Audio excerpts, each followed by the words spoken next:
E aí, pessoal? Prontos para mais um deep dive aqui com a gente? Hoje a gente vai se aventurar num tema que está dando o que falar. A polêmica da regulamentação da psicanálise no Brasil. Hum. É isso aí. Psicanálise, vocês sabem, é reconhecida como ofício por aqui, mas ainda não é regulamentada como profissão.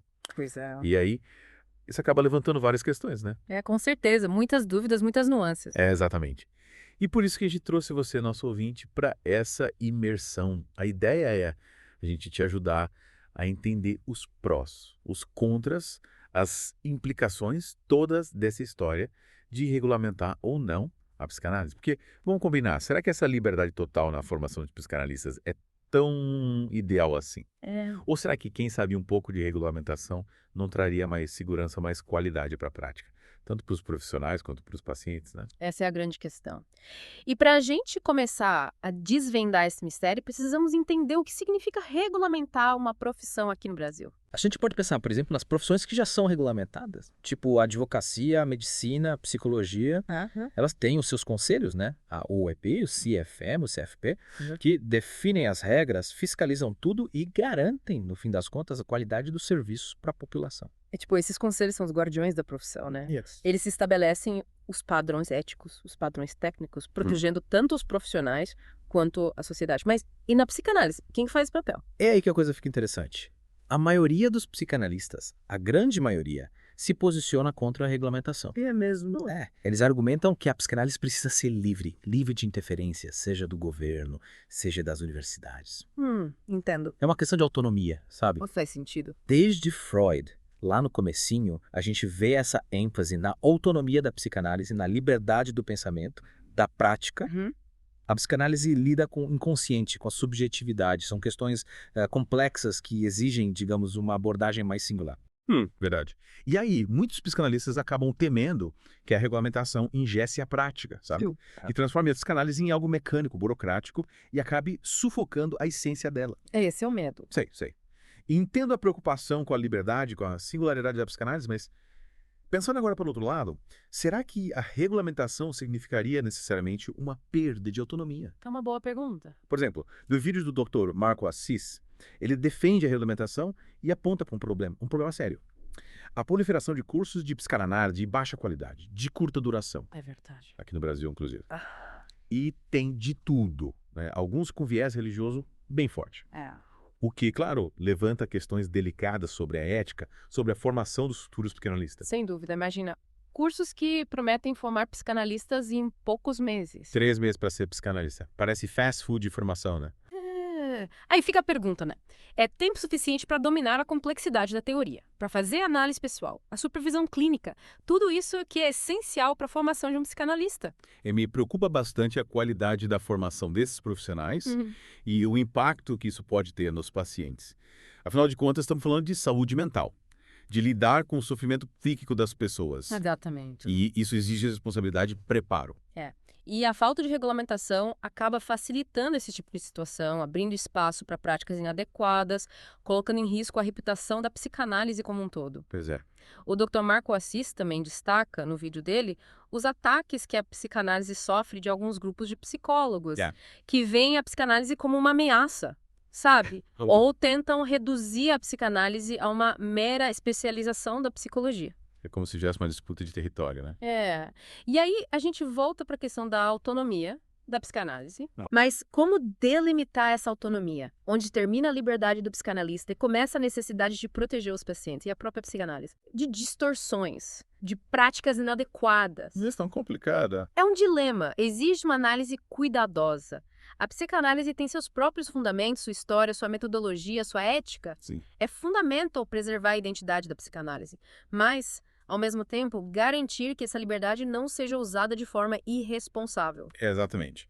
E nesse cenário todo, a gente tem ainda o surgimento dos cursos de bacharelado em psicanálise, autorizados pelo MEC, Olha só. que adicionam a nova camada de complexidade à discussão, né? Verdade. Porque esses graduados vão precisar exercer a profissão legalmente. Sim. E aí a regulamentação se torna uma questão, digamos, mais urgente. Esses cursos podem ser um passo importante para a profissionalização da psicanálise, mas é preciso ter cuidado para que eles mantenham o rigor, a fidelidade aos princípios da psicanálise. Com certeza. A regulamentação poderia ajudar a definir critérios mais claros para a formação, Aham. mas, ao mesmo tempo, a gente não pode engessar a criatividade e diversidade de pensamento dentro da psicanálise. Exatamente. E agora, caro ouvinte, deixo a pergunta para você. Considerando todos esses argumentos, todos esses pontos de vista, qual seria o melhor caminho para garantir a qualidade, a ética na prática da psicanálise no Brasil? Boa pergunta. Sem comprometer a essência e a autonomia que são tão importantes para a psicanálise. Essa é a questão. É uma pergunta complexa, não tem resposta fácil. Mas, para te ajudar a navegar nesse mar de ideias, a gente vai explorar mais a fundo os desafios e as possibilidades da regulamentação da psicanálise na próxima parte do nosso Deep Dive. Isso. Fica ligado que a gente volta já já. Voltamos. E a gente continua mergulhando fundo nessa polêmica da regulamentação da psicanálise no Brasil.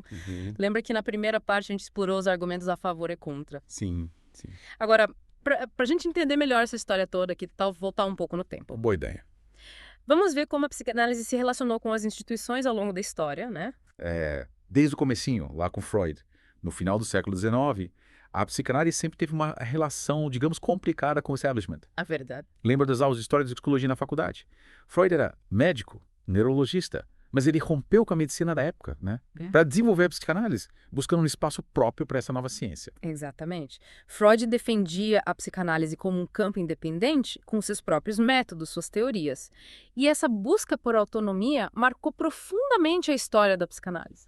Porque ela lida com o inconsciente, com a subjetividade, com dimensões da experiência humana que desafiam os métodos tradicionais da ciência. Exatamente.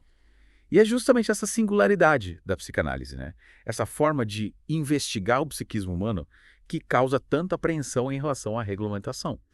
Muitos psicanalistas temem que a interferência do Estado, das universidades, possa comprometer a essência da psicanálise, transformar ela em algo que ela não é. É como se a regulamentação fosse uma camisa de força, sabe? Limitando a liberdade de movimentos da psicanálise.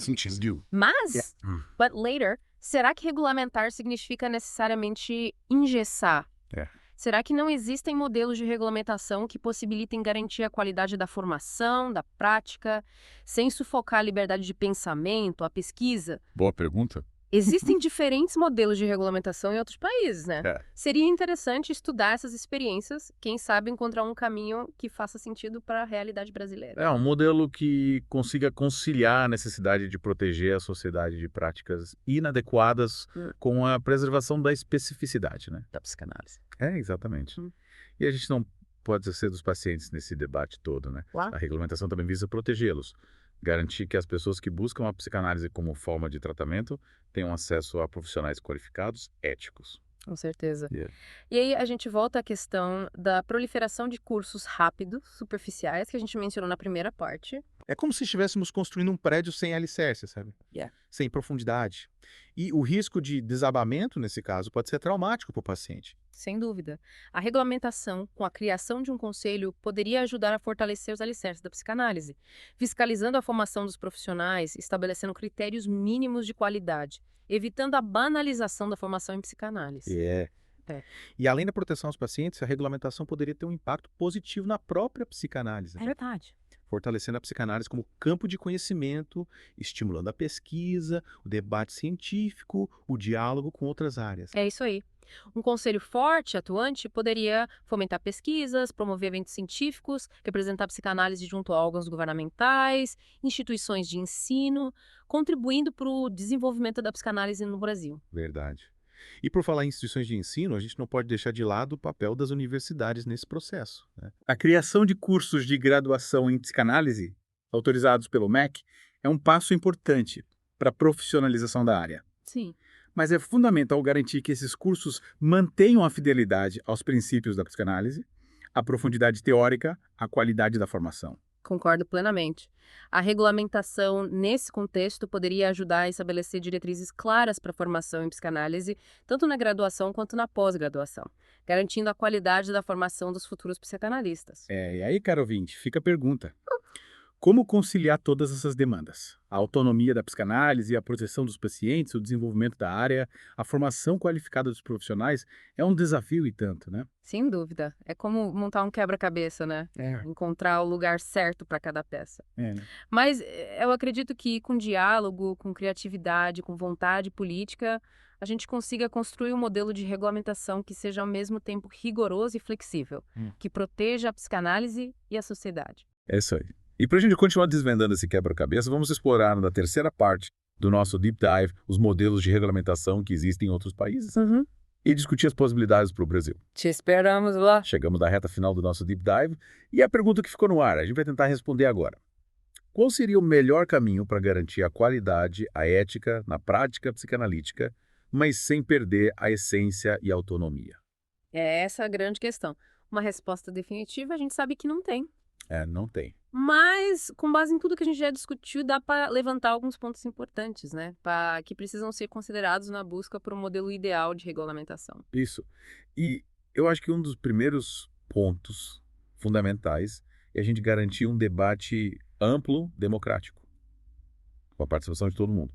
Psicanalistas de diferentes escolas, psicólogos, estudantes, pesquisadores e, claro, os pacientes.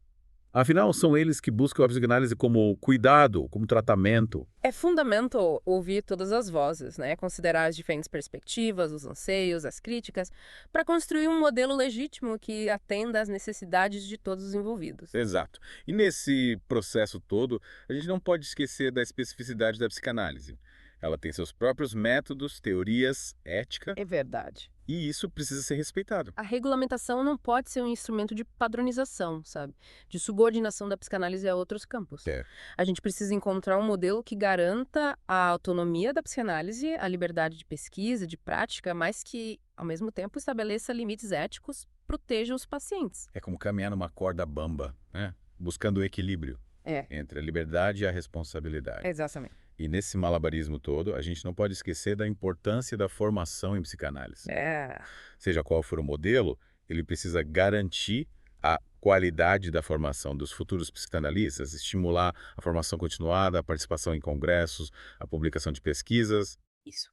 A regulamentação, se bem feita, pode contribuir para o desenvolvimento da psicanálise, aumentar a visibilidade, o reconhecimento social, a contribuição dela para a saúde mental da população. É como se a regulamentação, em vez de engessar, pudesse dar asas para a psicanálise voar mais alto, alcançar mais pessoas, se fortalecer como campo de conhecimento de prática. É isso. Mas para que isso aconteça, a gente precisa de diálogo.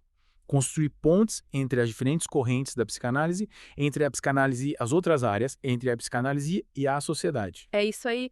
E para te ajudar, caro ouvinte, a continuar refletindo sobre esse tema, fica o convite. Pesquise, leia, converse, busque informações sobre a psicanálise, seus desafios e suas contribuições para a sociedade. E quem sabe, com a participação de todos, a gente consiga construir um futuro promissor para a psicanálise no Brasil. Esperamos que você tenha aproveitado esse mergulho profundo no universo da psicanálise. Até a próxima, no The Deep Dive.